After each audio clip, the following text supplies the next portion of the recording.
মাই god, বরবাদ সিনেমার first লুকে এক এমন চিত্র দেখালেন শাকিব খান।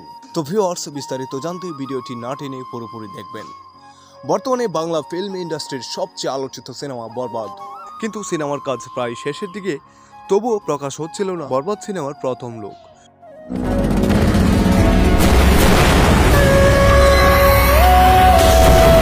অতঃপর সমস্ত জল্পনা কল্পনার পর শাকিব খান তার নিজের পেজে প্রকাশ করলেন বরবাদ সিনেমার ফার্স্ট লুক, এবং এই নিয়ে ঢাকার একটি 5 স্টার হোটেলে বিশেষ আয়োজন করেন শাকিব খান, এবং সেখানে উপস্থিত ছিলেন বাংলাদেশের বিভিন্ন নায়ক নায়িকা ও বরবাদ সিনেমার পরিচালক মেহেদী হাসান হৃদয়।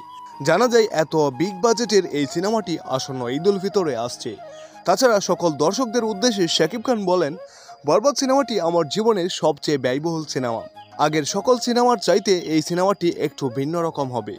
তো আশা করছি আপনারা সকলেই বরবাদ সিনেমাটি দেখবেন। তো ভিউয়ার্স, শুভকামনা রইল শাকিব খান এবং বরবাদ সিনেমার জন্য। তাছাড়া শাকিব খানের সকল ভিডিও যদি পেতে চান তাহলে অবশ্যই চ্যানেলটি সাবস্ক্রাইব এবং লাইক দিয়ে রাখবেন। ধন্যবাদ। এই ধরনের গল্প নিয়েই আসলে সিনেমা হওয়া উচিত।